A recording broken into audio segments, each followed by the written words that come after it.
Apan unsaon man nato pagkakita o pagpamati sa presensya sa Ginoo dinhi sa atong adlaw-adlaw nga kinabuhi kung kita nabutaan sa atong mga kalibutanong tinguha, mga ambisyon, mga problema o mga sala.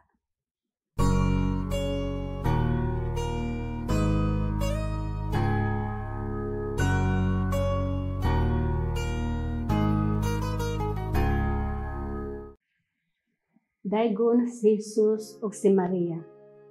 Anihan usab kita sa atong palandong sa pulong sa Dios. Sa atong ebanghelyo karong adlaw, si Jesus nag-ingon sa iyang mga tinun-an, wala ba gihapon kamo makasabot? Bugo na ba gayud kamo? Kaayo. May mga mata man unta kamo, dili ba kamo makakita? May mga dalunggan man unta kamo, dili ba kamo makadungog?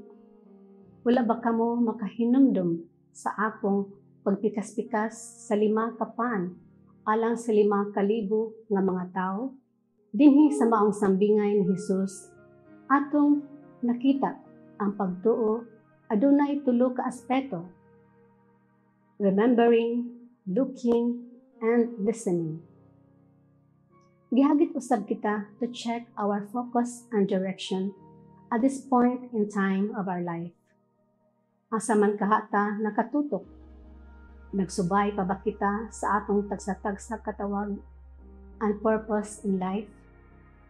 Naingon dili untat kita mahisalaag, mahaylo, ug malinlang sa mga bakak nga pasalig sa uban.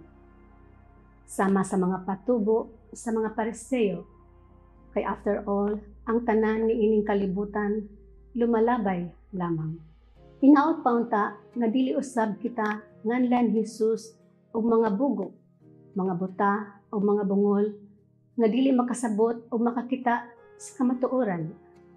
Hatagan unta kita og gasa sa wisdom of heart and mind to see His presence and hear His voice, ug sama sa atong Salmo responsorio nga nagtuaw sa pag-ingon, bulahan ang imong tuluan o Ginoo. Si Saint Ignatius of Loyola, ang founder sa Society of Jesus, nagtudlo kanato sa iyang spiritual legacy, that of seeking and finding God in all things and in everything, by living from day to day the awareness of God's presence. Si Saint Ignatius teaches us to see and encounter the Lord in our imagination, in what we see, what we hear, even in what we smell, taste, and feel. Apan unsaon man nato pagkakita o pagpamati sa presensya sa Ginoo dinhi sa atong adlaw-adlaw nga kinabuhi kung kita nabutaan sa atong mga kalibutanong tinguha, mga ambisyon, mga problema, o mga sala. Sometimes we are also blinded because of our pride and prejudices, biases, and doubts towards the other person. We tend to see their flaws instead of their goodness. Og ato kining nasinatian dinhi sa atong simbahan, mga kapunungan diha sa parokya, sa pamilya, and even in religious communities. Si Venerable Ignacia del Espiritu Santo, ang among halandong fundadora, naghimo usab og set of rules and guide nga pagasubayon sa iyang mga biyatas.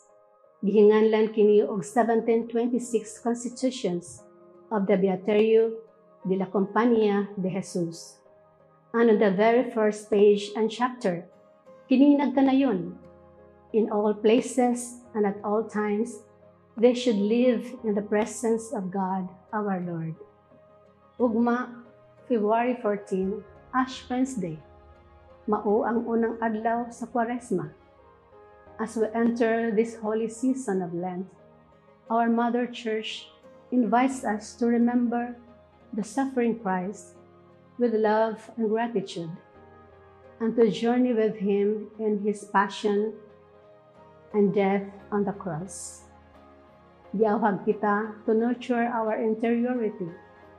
Pinaagi sa paggahin o panahon sa pag-ampo, sa paghinusol sa atong mga sala, sa pagbag-o o pagpasaylo, sa paghimo o mga sakripisyo alang sa uban, ilabi na kadtong mga masakiton o nag-ilaid sa mga pag-antos sa kinabuhi. Atong pangayoon ang grasya sa metanoia or freedom and conversion of heart. Because it is only when we are free from within and from all worldly attachments na kita mahigmata sa atong pagkabuta. Mahimo natong paminawon ang kantang nga buta humani ining pamalandong aron sa pagpalawom sa atong reflection karong adlaw. Ug sa atong journey sa one synodal church, we can freely listen to one another and can participate in the mission of the church, pinaagi sa atong mga balaanong buhat ug mga pulong. Salamat sa inyong pag-anhi karon sa Betania Retreat House, Cebu. Dinhi nakita ninyo ang among landmark nga walay lain gayod nga mao ang Batang Hesus, si Senyor Santo Niño, dinhi sa Sugbo. Mapasalamaton, Sister Maria Niza Tan of the Religious of the Virgin Mary.